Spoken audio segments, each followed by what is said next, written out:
They paid far more, 10 times, 13 times, 15 times more than other countries for the exact same product. A major reason is that the American consumers have been subsidizing research and development costs for the entire planet. They put all of that on us, and yet they were the beneficiaries too. So it's being changed as of today. The United States had just 4% of the world's population and consumers, only 13% of all prescription drugs, yet pharmaceutical companies make 75% of their profits from the United States. So think of that. We have 4% of the market, 13% of prescription drugs, and yet, Albert, I didn't know you were that violent. I'm surprised you're agreeing to this. I'm getting better. No, he's doing the right thing. Thank you. And yet they make 75% of their profits from the American customers, so it's something. That's why I signed an executive order combating this practice, and we signed it very happily a little while ago. Today, Pfizer is committing, as will other drug companies as we go through the weeks, but Pfizer is truly one of the biggest in the world and one of the greatest in the world. Today, Pfizer is committing to offer all of their prescription medications to Medicaid, and it will be at the most favored nation's prices. It's going to have a huge impact on bringing Medicaid costs down like nothing else. I told you that in my first term, I was so proud of the fact that for the first time in 28 years, drug prices came down. And I had a news conference and I explained it was 1/10 of 1%, but it was down. And here we're talking about, in one case, over 1,000%. This is a critical step forward to our work and to improve health care, and hardworking, low-income Americans, especially low-income Americans, will be helped so greatly. In addition, Pfizer is agreeing to provide some of their most popular current medications to all consumers at heavily discounted prices of anywhere between 50 and even 100%. And that's off the price. And in some cases, even more than that. These drugs will be available for direct purchase online at a website operated by the federal government. We're also announcing that moving forward, all new medications introduced by Pfizer to the American market will be sold at the reduced most favored nation cost. So we'll be paying essentially what other countries are paying, who have been much lower for many, many years. Furthermore, Pfizer will invest $70 billion to reshore domestic manufacturing facilities. In other words, they're going to bring a lot of their facilities to make their drugs and make what they make, their product. They're going to make it in the United States. I appreciate that $70 billion investment and fund research and development right here in America. We're working with other major pharmaceutical companies to secure similar agreements. Everyone understands that the status quo where Americans pay more for drugs, prescription drugs, and they pay more than foreign countries who take advantage of us in many other ways, although not so many anymore. I think we've pretty well got that stopped, right? I think so. We've stopped that, but they took advantage of a lot of other precedents, that I can tell you. But we're making this pay to be very unacceptable, what they've done in the past. That's why my administration is also taking historic action to investigate the unfair and discriminatory trade practices of other countries that extort our pharmaceutical makers to shift costs onto the American consumer. They say, no, give us a price, a very low price, and just charge the American consumer, charge it to the U.S. The United States is done subsidizing the health care of the rest of the world. It's a big thing. I can't tell you how big this is. And I was all set to go on it first term, but then you had the COVID, and we had to focus on that. But I said, I want to get back here because you're talking about 14, 15, 1,600% reductions in some cases. But by taking this bold step, we're ending the era of global price gouging at the expense of American families, and we're making America healthy again, which is our little theme for the people behind me. And I want to just ask Secretary Kennedy to come up, and we'll start, and we'll go through it with Oz and Klomp and Bourla and McCary, and we'll go through it, and if you have any questions. But this is a really big announcement. This is something that most people said was not doable, and other countries are going along because we told them that if you don't go along, they didn't have to go along, but if they didn't go along, we were going to put extra tariffs on those countries, and we were going to charge them the amount of money that they should be paying for the reduction in costs. So I think we had a pretty good negotiating position. So, Bobby, I'd like you to speak about this, and what a great job, and thank you very much.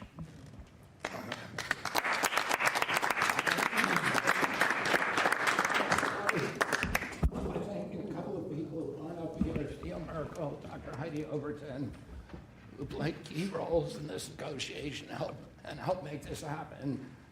And also Inma Hernandez, who's not up here, but John Brooks and Chris Klump, who were the people who were negotiating, in some cases, I think including last night, 24 hours without any sleep.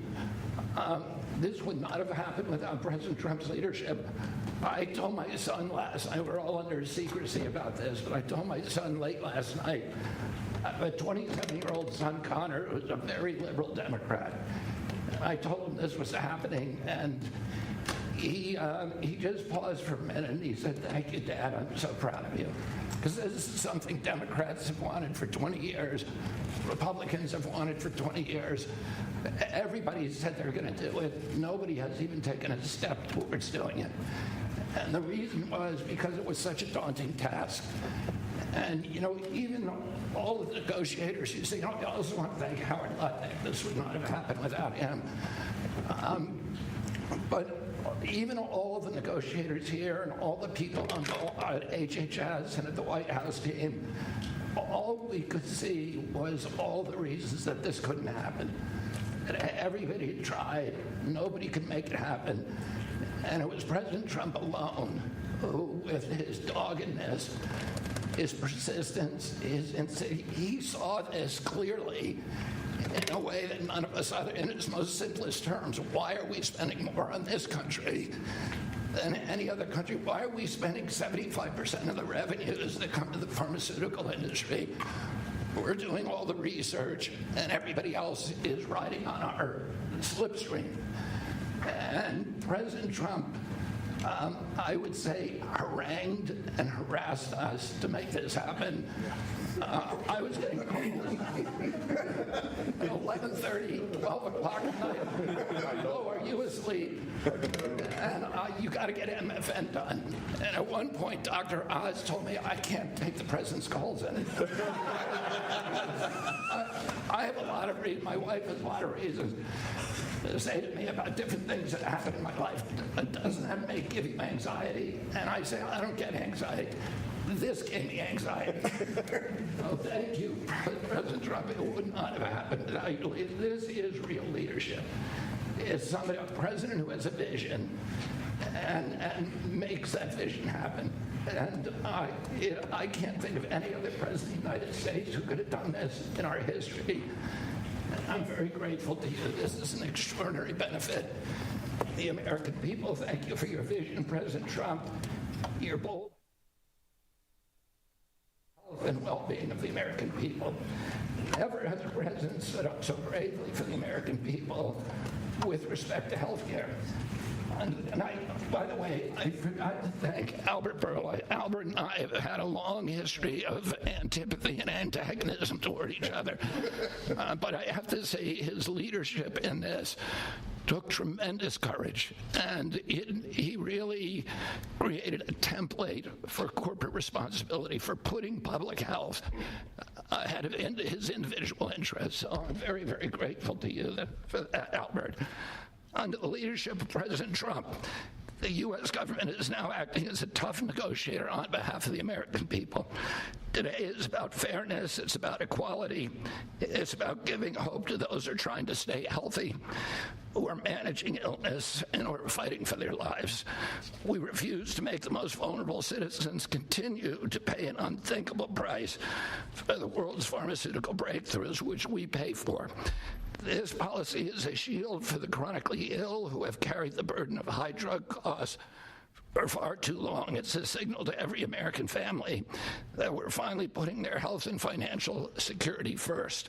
And it sets a new standard, one that says we won't write blank checks to the drug industry any longer. No family should ever be forced to choose between filling a prescription and putting food on the table.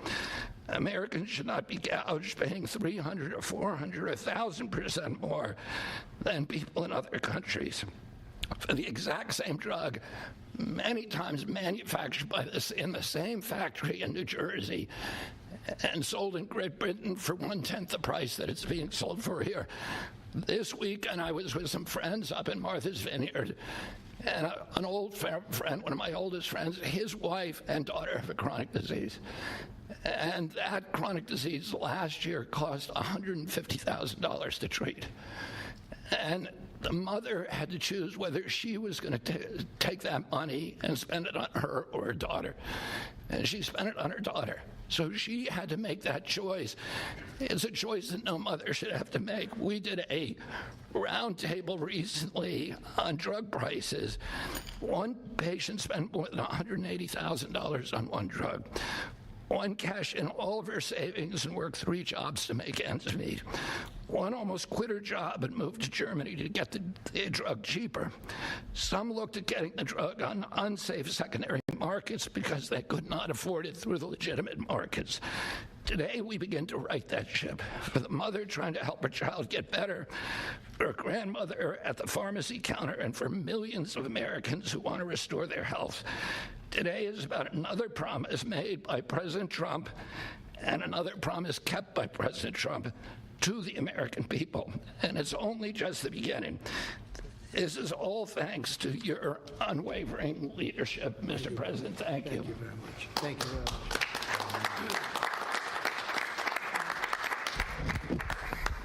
much. There is a fine line between vision and hallucination. People have to follow you for it to be a vision. And President Trump, you made a lot of people following you on an idea that most people thought was not possible, even remotely. And when we have that shared vision, and I'll speak to some of the people who are involved in this process because it was incredible effort that gives me great pride to serve in this administration. And the fact that it did not leak is also an issue of pride for us because these were tough challenges. And Albert Bourla looks very calm up here and cat-like, but he is ferocious when you get him in a negotiating room. This is true for all the pharmaceutical companies that we are negotiating with. And Secretary Kennedy, my son Oliver, who I told about this deal as I was walking over here, is a Republican. And you know what he said? Thank you for making us proud. Because it's not just a Democratic problem, it's a Republican problem. This has not happened before. And it took a crusader like President Trump, with the support of Secretary Kennedy, Secretary Lutnick, I see the Vice President's here as well, just unwavering, dogged pursuit of change. And now I have to admit that I know the President has me on speed dial, and most of the time when he would call me, as Secretary Kennedy alluded to, it was about MFN, and he always had reasons why we needed to go faster, why people were being hurt today, because we're allowing the kinds of pricing that had been tolerated for so many decades in America. The time of the day didn't matter, the day of the week didn't matter, and that's how the President was functioning. This was such an important part of what he saw as his legacy, which is why it brings such pride to all of us up here and many others to deliver at it. And the laser focus that the President had on this, which he shared with me the day that I was nominated, that he nominated me for this position, and has reminded me frequently since, made it a top priority for us as well at CMS. Now, to do this, you have to have tactics, not just vision, but tactics. And the first tactic the President shared was to introduce me to Albert Bourla. He took us to dinner with Secretary Kennedy, and he argued, and he's a great deal maker, as you know, that if you're going to make a deal of this scope, of this nature, you need trust. So the President lit the kindling, he got the embers going, but he needed us to nurture that beginning of a fire so they would blaze into what today we can announce as the grand deal, one of the greatest ever, certainly in the space of pharmaceuticals. I gained to respect Albert, and I'll tell you why in particular. It was because he recognized the dangerous problems facing so many Americans, that they had to choose between taking medications prescribed by their doctor that could be life-saving, or shopping at the grocery store, paying for their kids a fundamentally important need that would be squeezed out because they couldn't compromise on drugs, or often worse, they compromise on the drugs. 1/3 of all prescriptions are not filled in the pharmacy because of this. We talked through the winter, we talked through the spring, we talked through the summer, and we got nowhere. We stalled. The industry is powerful, they're important, they have smart people. There's no reason for them to give the numbers that the President is articulating today. And you see these numbers on the charts around us. These are massive wins for the American people. But the President in July demanded, after the executive order, that manufacturers make a firm commitment and to lower prices or else. And it sent shockwaves through the industry. It got the ball rolling again. Our talks with Albert heated up, but it wasn't until last week if you want an inside story, it wasn't until last week that we made a major breakthrough. And our hardworking team embarked on a remarkable story that I think books will be written about, 24/7, nonstop, with industry, with Albert, with his great team at Pfizer. And with this partnership, we began to deal with the fundamental challenges we have, which is protecting medical advances for the future while at the same time securing the prices Americans want today. We're going to continue to stimulate and strengthen innovation. That's what a great country does, and we are a great country with a great leader. We're going to protect the U.S. hegemony in R&D. We dominate the planet in discovering cures for illnesses. All those orphan ailments, all those remarkable advances, they come from research labs here with companies like Pfizer and other great ones in the pharmaceutical space. We're going to lead in the life sciences. We're going to lead in ideas. And we're going to make sure that we do all that while we're being fair to the American people, especially our most vulnerable. We're going to finally deliver on the fair drug prices that President Trump has been speaking about for 2 terms. We're going to celebrate this historic day, I predict, this historic day in the medical field for generations to come. The heroic negotiators that I do feel compelled to mention, and Secretary Kennedy kindly also mentioned their names. Some of them can't be in here because they're busy negotiating future deals. Inma Hernandez-Delso, John Brooks, who's a deputy administrator of mine, Theo Merkel, who is in the back and tall and hard to miss with DPC, and Corey Enslin with the same group, did a spectacular job, and Don Dempsey at OMB. Just wonderful human beings, worked tirelessly to get this done. We were able to secure this first MFN deal, and the President touched on this, but we have much more to come. You'll be hearing breaking news from the President for the rest of the fall. And Mr. President, these brilliant minds are here because of you. Now, I don't want to just pay homage to this. I want to actually speak this a little bit. The passion to protect the American people brings top-tier Americans into the government. We've created a powerful administration with the President's leadership, an administration of winners. People get things done. They see the generational opportunity to fix the biggest problems our nation faces, and the person who led this negotiation, Chris Klump, embodies this seal. Now, Chris Klump came to visit Secretary Kennedy and I the very first day we were looking for staff to try to bring in the government, and neither of us really had an idea of how challenging this might be. And he came to the interview, and we knew that he had built a business that was worth several $100 million.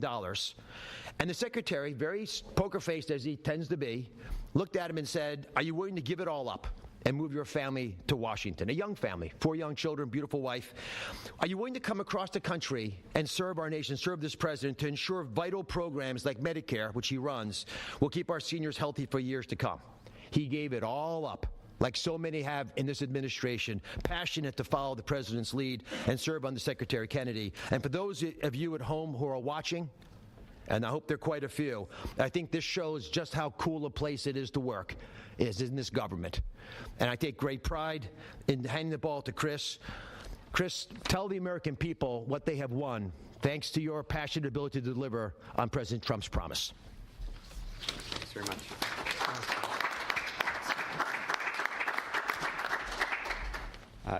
Thank you, Mr. President.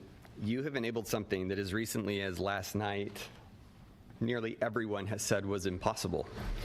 And Secretary Kennedy and Administrator Oz, thank you for having trust in us as a negotiating team to drive this forward on behalf of the American people. It is an absolute honor and privilege. And Mr. Borla, to you and to the team at Pfizer, you have taken a step that I think few appreciate, requires a level of courage to change something that for decades administrations have tried. And there was no incentive rationally for you to do, and yet you've done it because you recognize the opportunity to align your economic interest with the social interest of the American people, and we are grateful. Today is historic, as has been discussed. This is a major win in the battle for affordable health care and affordable drugs. As the President said, on average, we pay nearly 3 times what the rest of the wealthy world pays for branded pharmaceuticals. And yet we derive more than 50% of global R&D, 50% of revenues, nearly 70% of profits. It's unjust. It's morally unjust. And when this happens, we stifle innovation and we limit access for the most vulnerable people across the planet and in America who need these medications. And so the President directed us to make deals. That's what he does, and it's what we do. And all great deals, and this is a great deal, are rooted in principles. And this deal was rooted in the principle of fairness. Now, the president could have directed us to go to the poorest country on the planet and find the cheapest price for every single drug and bring that back to the United States and use the might of the government to insist that that's the price we pay. And that might have worked, actually, for just a little bit. But very quickly, it would have utterly destroyed innovation in pharmaceuticals. It would have destroyed American primacy in building life-saving medications. There are nearly 20,000 known diseases on the planet. We have treatments or cures for far fewer than 10% of them. So that would have been a bad strategy, and it would have limited access to those who need those medications the most. But he didn't call for that. He didn't call for 50% lower than the lowest price on the planet. What he called for was fairness. And that's a powerful principle, because we all grow up wanting to be on the right side of fair. And it allowed us to do what has not been done before, which is to call on manufacturers and ask them to be fair, and allows us to go to countries and ask them to pay their fair share in the battle against global disease. And that is the unlock for this great deal. Now, it's my privilege to talk just for a few minutes about the details of the deal. First, let's start with the definition of MFN. What do we mean by that? This is not made-up list prices that have often been quoted in prior administrations, stuffed with fees and rebates. We're talking about we start at net prices, after fees, after rebates, the prices people actually pay here, the prices people actually pay in other wealthy countries. We then index to a basket of countries, wealthy countries, across the world. And we go drug by drug, and we look for the lowest price. And that becomes the starting point for what an MFN price is in the United States. And then we've built this principles of fairness on 5 key pillars, as we've talked about. Number 1, as has been discussed, direct access for patients at TrumpRx, which is a site soon to be launched, available often at full MFN and always at lower prices than currently available. This is bypassing middlemen. It increases transparency. In many instances, prices are 80% lower than they are today. No more Canadian detours to purchase drugs more inexpensively at our neighbor. You do it from home. You do it a click. This is American ingenuity outsmarting the system. Number 2, the president was very clear to us and directed us to ensure that we secured the lowest prices for the most vulnerable Americans, those who are served by Medicaid. So we focused there first. So Pfizer will be putting virtually all of its portfolio of drugs at MFN prices available to Medicaid in the near future. This safeguards the program. This ensures that this program lives as a lifeline without undue burden on the taxpayer for those who need it most, for our vulnerable Americans whom we are charged morally to care for. The third principle is about future-proofing fairness. This is the idea that Pfizer has committed, as are other manufacturers, that they will not launch a new drug for commercial, Medicare, Medicaid, or cash pay markets at a price that is higher than the other wealthy world. Now, they are free to price their drugs wherever they want. These are not price caps. These are not price controls. They can price however they'd like. We're simply asking them, and they are committing not to undercut us in other countries. This is an essential principle. This allows us to retrain other countries to appropriately value innovation for their citizens, to appropriately understand what fair share means, to contribute global R&D. This allows us not to compromise access for those who need it most. And this is a powerful commitment. The fourth principle is around shared savings. As our commerce colleagues and as our U.S. trade representative colleagues succeed in encouraging other countries to pay more for existing medications, a portion of that will go to fund additional R&D. And a portion of that will repatriate back to the United States to offset prices, lower prices further for Americans on those existing drugs. And the fifth principle, as discussed, with hats off to Secretary Lutnick and Ambassador Jameson Greer from U.S. Trade, is about Pfizer committing to onshore 100% of the value of all imports that it currently imports to the United States, thus ensuring that we seal our great American resurgence. If you're watching this right now and you have been looking for evidence that this is a president who knows and cares about you, who is fighting for you, who is fighting for every American, this is Exhibit A. This is not an empty promise. It's not platitudes. It's not lacking a plan. These are hard contracts with teeth, lowering prices now that we will all feel. These are the most significant, historical, substantive, mathematically quantified price reductions in the history of our country and modern-day pharmaceuticals. I cannot thank you enough for your leadership in enabling this to happen. It is an absolute pleasure. The president has showed us that the impossible can be achieved, and that is what's happened today. God bless America. With that in mind, it is my absolute pleasure to introduce Albert Bourla, CEO of Pfizer. Thank you.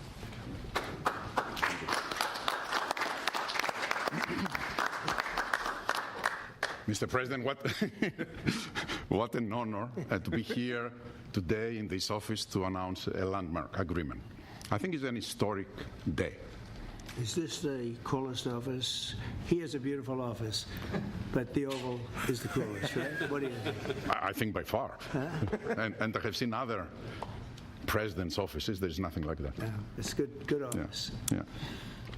So it's an historic day because I think today we are turning the tide and we are reversing an unfair situation.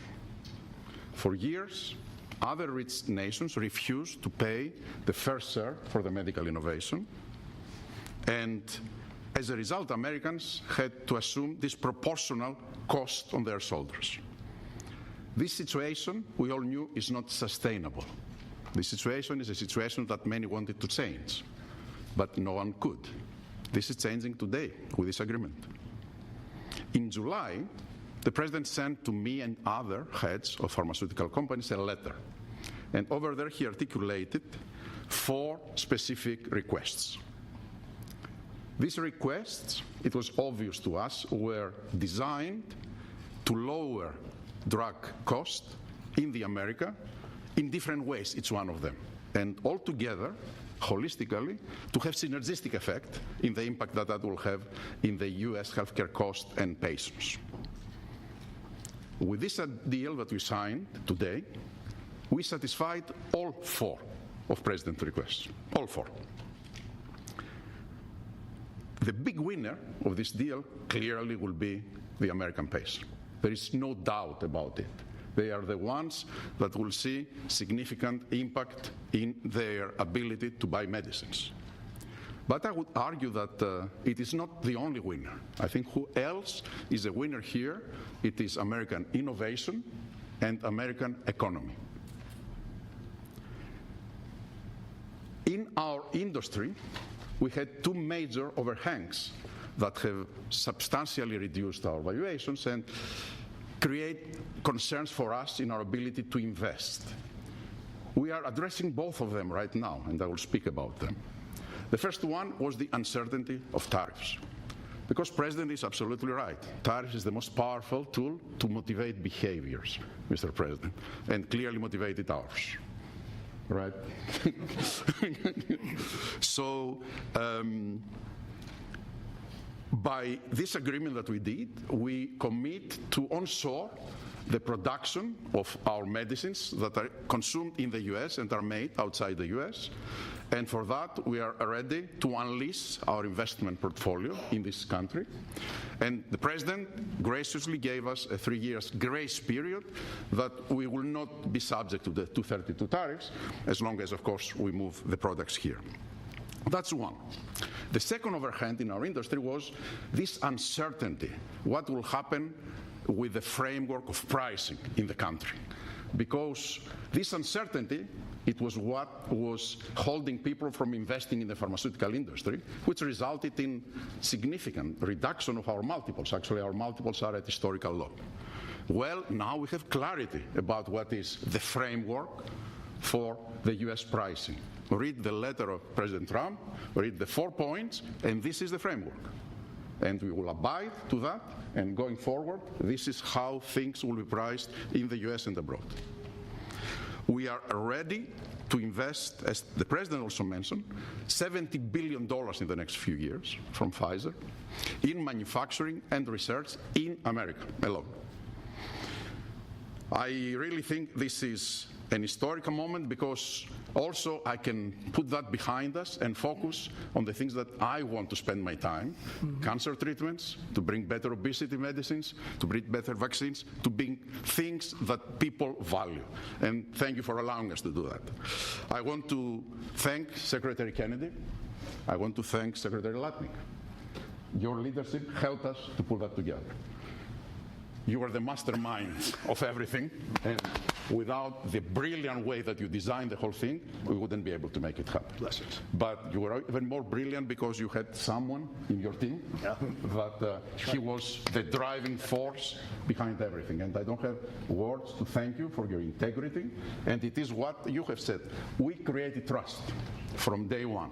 And that was the most important thing that allowed us to be able to pull very difficult negotiations. Of course, also I want to thank the U.S. trade representative, who is also heavily engaged, and he's probably the first trade representative that I have seen that cares about our industry and cares to do something about unfair situations out there, but more than anyone else. Mr. President, I want to thank you. Thank you very much. For your leadership and, frankly, for your friendship. Thank you. Thank you. Albert, thank you very much. Great job. Great job. Thank you, Mr. President. The growth of drug spending, that is, the increase in drug pricing, is the fastest and biggest increasing area of healthcare spending. So today's announcement has incredible implications for healthcare spending in the United States. And today marks the beginning of the end of the Great American Ripoff. And it also marks the beginning and the end of a great American tragedy, something I've seen as a physician at the bedside. Patients getting spun up into a financial rage, doing GoFundMe campaigns online, sending repeat reminders, asking people to donate, getting their churches to pass the offering plate from pew to pew, Sunday after Sunday, to try to get enough money to pay for a drug in the United States, a drug that's 5 or 10 times more expensive than the same drug in France or Germany or the UK. People get spun up, and it's a tragedy. Having cancer is hard enough. Getting spun up into a financial rage in order to try to get the money to pay for treatment makes it so much harder.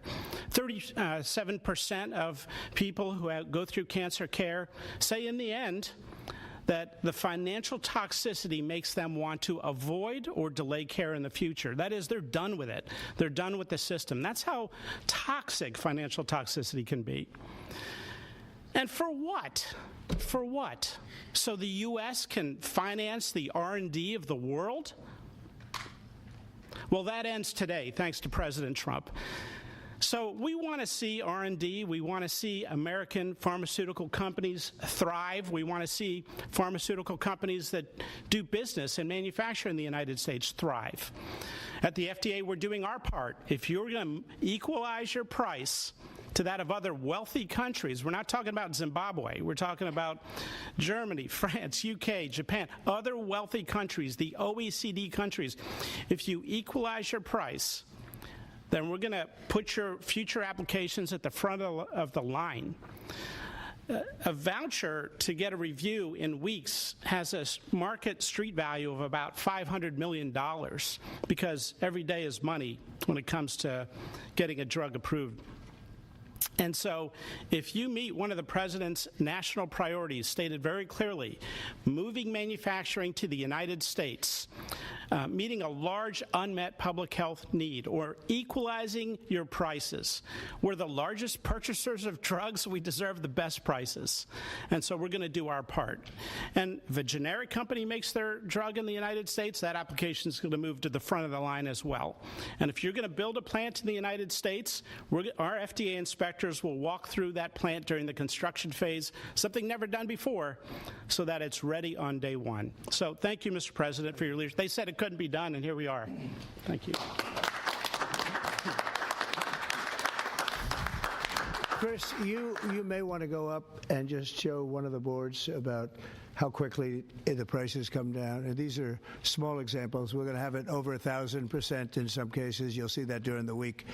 But we just picked out 4 at random, and you see the kind of numbers. Bobby and maybe Albert, good. We picked 4 examples, but I want to be totally clear. These are not the only 4 examples. And as the President mentioned, this is not the only agreement. It is the first. It's a historic agreement. There are many to come, and we're excited to talk about them. And that means hundreds and hundreds of drugs. We are not exaggerating when we talk about reductions of up to 80%. We give you 4 examples here. One for dermatitis. The new price at MFN results in 80% reduction to what's available today. One in postmenopausal osteoporosis, 85%. Migraines that affect so many Americans, 50% reductions. Rheumatoid arthritis, something my own mother struggled with, 40% reductions. This is about access. This is about ensuring Americans have access to life-saving medications. These are real prices. These are net prices. They're not made up. They're not funny numbers. Thank you very much. Great job you've done. Everybody here has been incredible. We've been standing here talking about the Make America Healthy Again a lot lately, and I think our meeting the other day was excellent on a thing called Tylenol. That was a very important meeting. I think that was a very important meeting. And this, in terms of pricing, it's going to be great for Medicare, Medicaid, Social Security. It's going to be great for everything because your medicine costs are coming way down.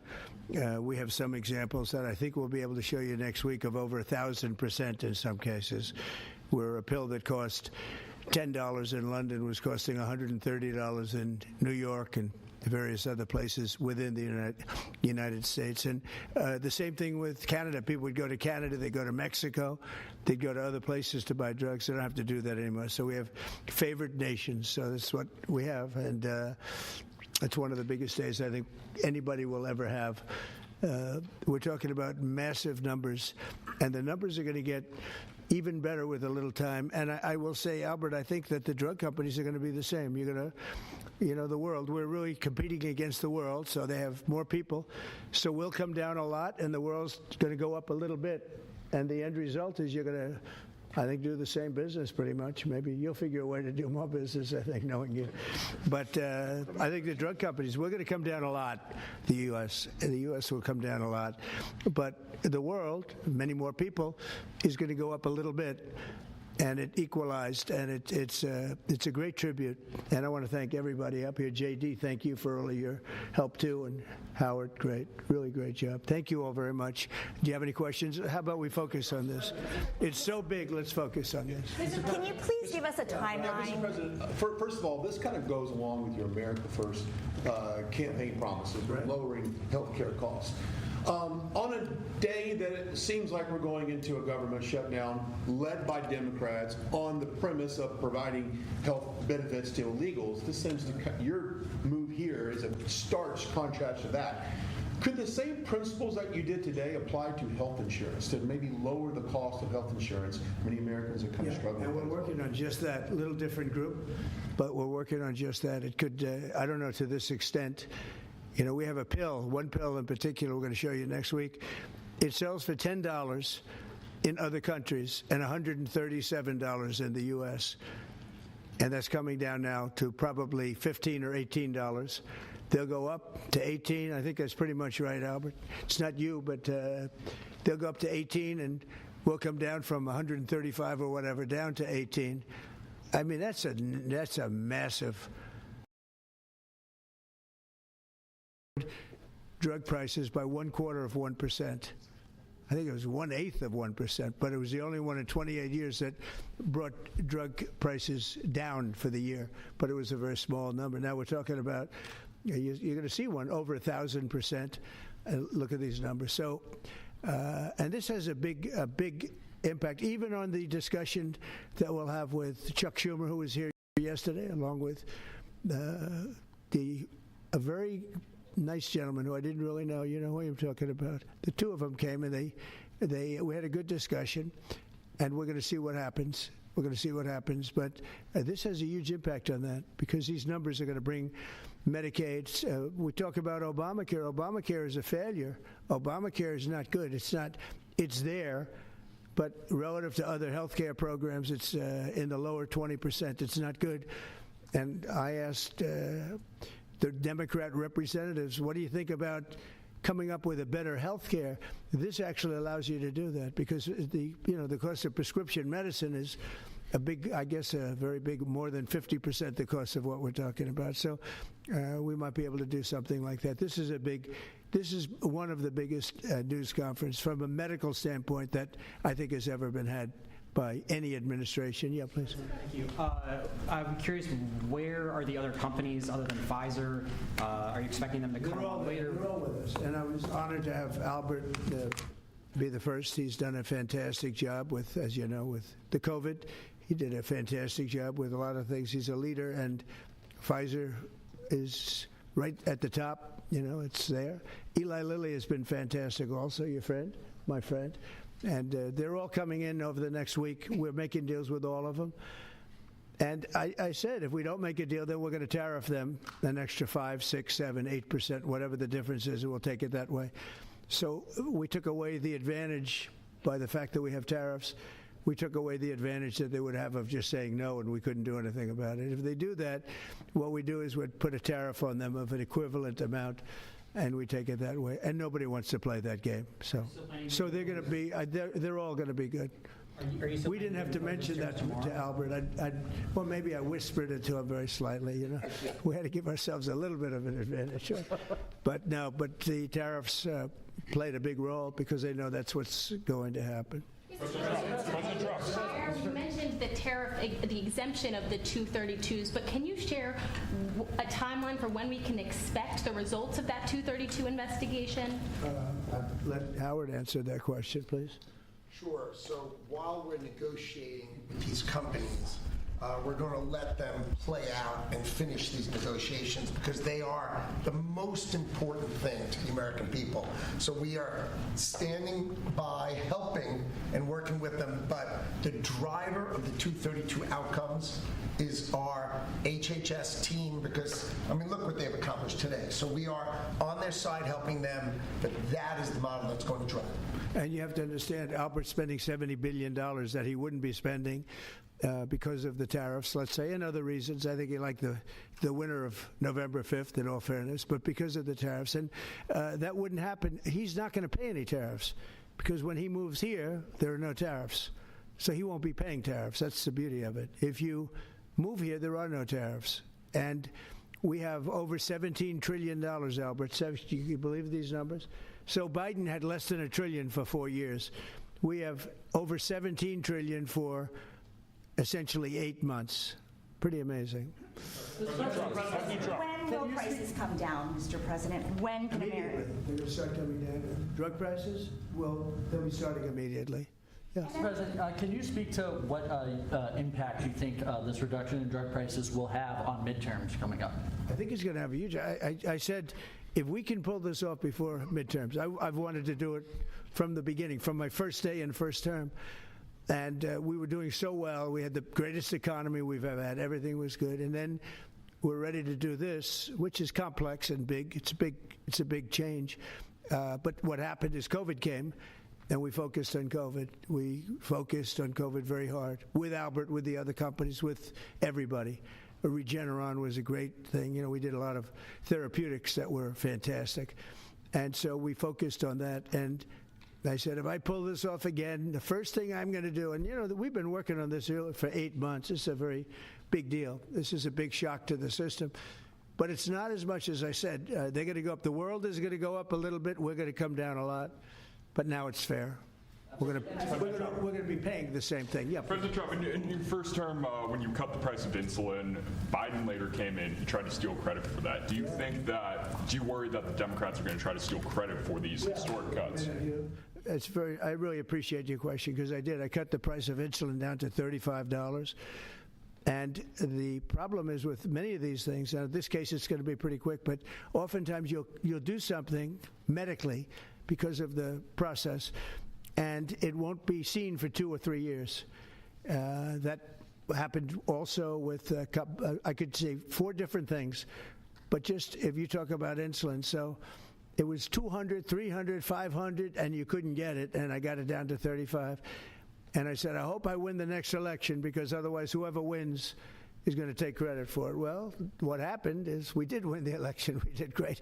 But unfortunately, it didn't work out that way from a practical standpoint. And Biden, when I saw him get up and take credit for the $35 and even less insulin, that was 1,000% lower than what it was just previous. Boy, I tell you, I didn't like it. I didn't like it. So I did the best I could to let him know we did it, because we want to be given credit. But we are the ones that got insulin down to that number. And you're right, they tried to take credit for it. They had nothing to do. In fact, they didn't even know what happened. All of a sudden, the insulin price kicked in at $35. And they asked Biden about it. He had no idea what the hell they were talking about. But after they explained, and they didn't really explain to him because he was not capable really of understanding it. But when they went out and talked about it, they acted like it was a great feat by Biden. It had nothing to do with him. And it continues, and we'll get it down even further. But insulin was, people weren't taking it, I would imagine. They couldn't take it. God bless you, Bobby. I hope I didn't catch COVID just there. Don't you have Paxlovid? What is it? Paxlovid. He's got Paxlovid. Give me a Paxlovid immediately.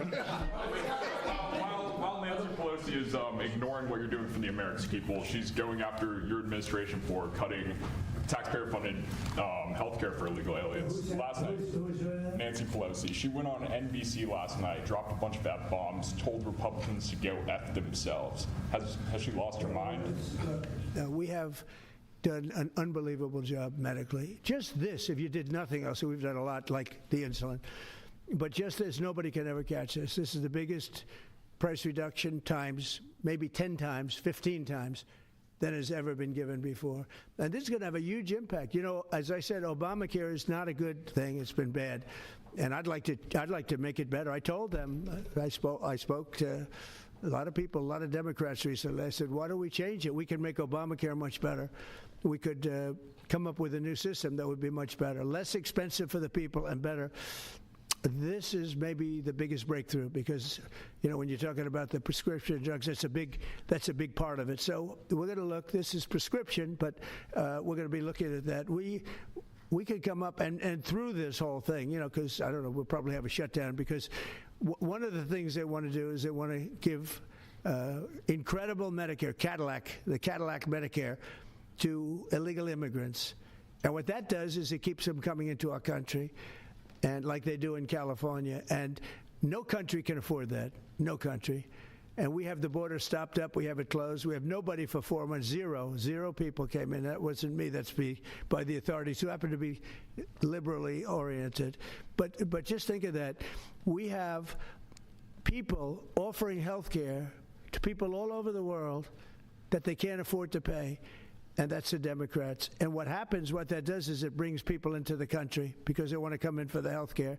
But no country can afford it, and they can't afford it. So we cannot allow them to charge tremendous amounts of money for health care for people that aren't even citizens. And in many cases, they come in from prisons, jails, and mental institutions.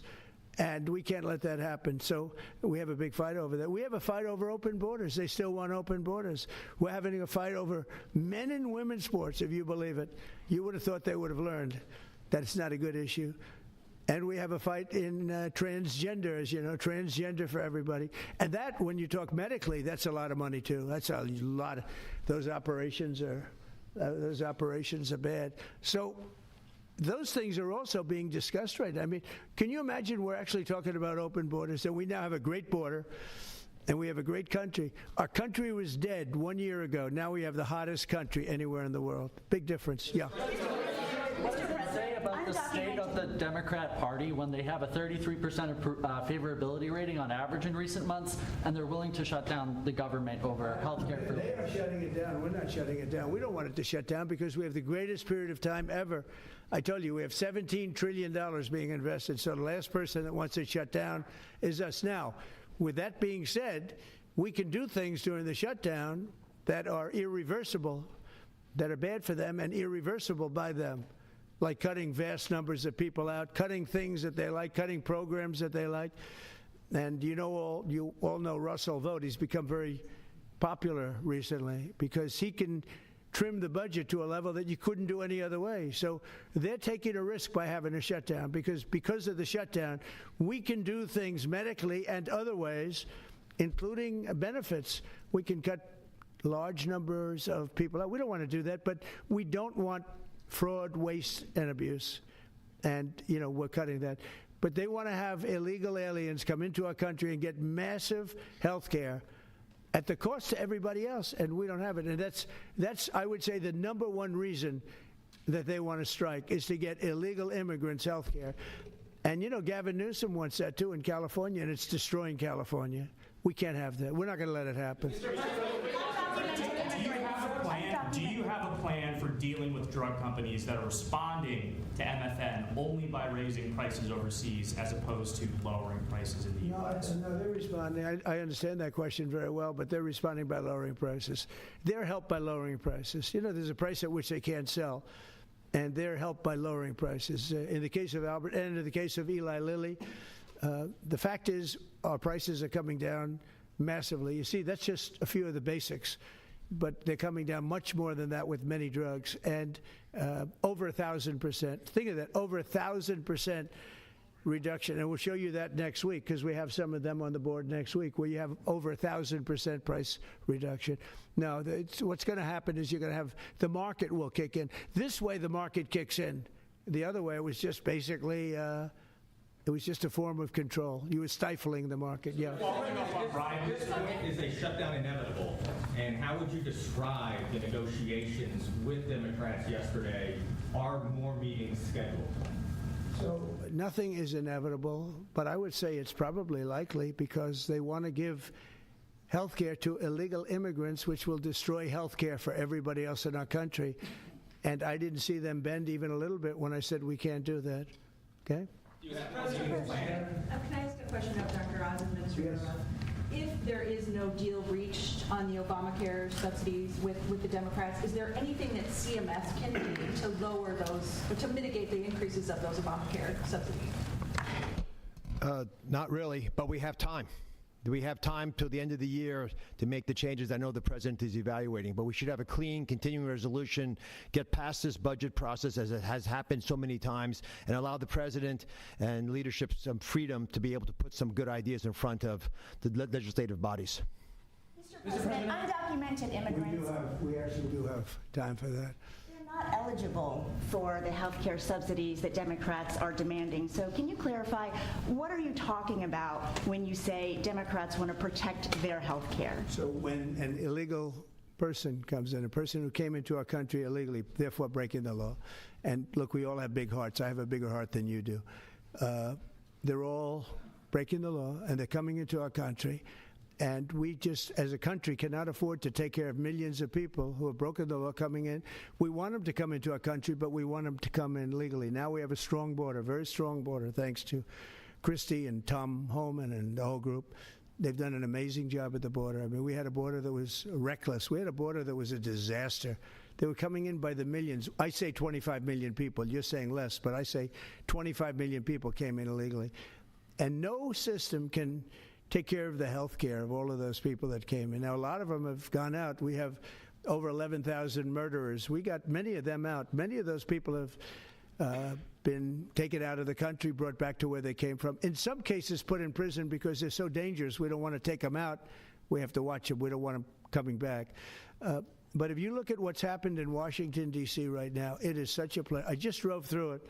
And it's clean and nice and beautiful, and people are walking around and they're not afraid of being mugged. We haven't had murders. We haven't had anything happen in a long time. It took us 12 days to make it very good. It took us 20 days to make it beautiful. And now we're going to Memphis. But I think we should always keep a presence here, because if we don't keep a presence, it's going to come back never like it was, because we got rid of 1,700 career criminals. You know what that is? One career criminal can give you a lousy reputation for danger, because they commit many crimes a day in some cases. But Washington, D.C. is an unbelievable example of what can happen. And now we're going, as you know, to Memphis, which was very similar to Washington, very dangerous. And we're there, and we're working along very well with the governor, the mayor. A lot of these Democrat mayors, you know what they don't want to have us do well, because if we do well, it makes them look bad, and they shouldn't feel that way. If I were a Democrat and I was a governor or mayor, I'd be calling Trump. I'd say, get your troops over here, just help, because the mayor of Washington is getting a lot of credit for what we did. You know, a lot of credit. But the beauty is, isn't it nice? Seriously, you walk down the street, you're not going to be mugged. You're not going to be hit. We had a meeting about 3-4 months ago, and I was saying to the media, how many of you people have been threatened or mugged or accosted during your walk to the White House? And they said, we don't walk to the White House anymore. But the answer was, remember, Brian, almost everybody's, look at this guy. They even attacked this big, strong guy, right? Didn't you get attacked? No, Mr. President, all Did due you? respect. But, yeah, just take a look at the other guy, right? What happened to the other guy? I don't know. Those other guys are pretty tough. They're tough with a gun in their hand, right? And, yeah, you were hit pretty hard. But almost everybody was. And now, nobody. Anybody been accosted in the last 3 weeks? If I would have said that 6 months ago, half the hands would have been raised out. No, we have a very safe city now. The country's going to be safe. We're doing one at a time, and we'll be going to Chicago. I told you this, our Union Pacific, head of the railroad. He knows this country very well. Started off as a very low-rung employee of the Union Pacific. He's now chairman. He came to me and he said, sir, save Chicago. It's a great city. It's going down fast. They had 11 people killed over the last couple of weeks. 11 people killed, 48 shot. That's not a city. That's a war zone. There's no city in the world like that. And then we have to listen to this Pritzker get up. I know him well. They threw him out of his business, and the family threw him out of the business because he's a loser. But we have to listen to Pritzker get up. He should call me and say, get the troops in. You ever hear that? 11 people over a week and a half killed. And I think it's 48, when you add it up, 48 people shot. And then I have to listen to a governor say how nice it is. It's a wonderful experience. Now, what is a wonderful experience is D.C. People are eating in the restaurants. They just opened 2 new restaurants, which hasn't worked in years. And we had it pretty good 4 years ago. We were just getting ready to do this, but we did it right. And, you know, we have a big victory in the Supreme Court. It's called merit. And so that includes the military. Our soldiers, did you see what they look like? These guys, they look like serious soldiers. They weren't playing games. And they went in there and they did a fantastic job. And Washington, D.C. is now a beautiful, safe city. The restaurants are thriving. The people are walking down the street holding their husband or their boyfriend's hand, and they're not worried about being raped or mugged or shot at. And it's been an amazing thing. And we'll do that in every city. We'll do them sort of one at a time. We'll do a couple at a time. And we have a tremendous force because, as you know, in recruitment numbers, when we put out, 2 years ago, when Biden would put out recruitment, nobody would join. Nobody wanted to be in the military. Nobody wanted to be police. It was just announced this morning. You probably saw my speech over with the military, with the generals, admirals. Record numbers of people signing up for the Navy, the Army, Air Force, Marines, Coast Guard, Space Force. I love Space Force. That was my baby. But we have record numbers of people signing up, and that includes police department, fire department. So, you know, it's been an amazing thing. Well, we're going to have another meeting next week on this. We have another great company coming in, similar kind of numbers. But we're going to show you some 1,000% drops in prices. There has never been anything like this in the history of medicine, and it's an honor. And Albert, I want to thank you, and I want to thank everybody behind me, because you are a great team. We have a great team. Everybody says you have a great cabinet. It's a great team. So thank you, Bobby. Thank you very much. Thank you, everybody.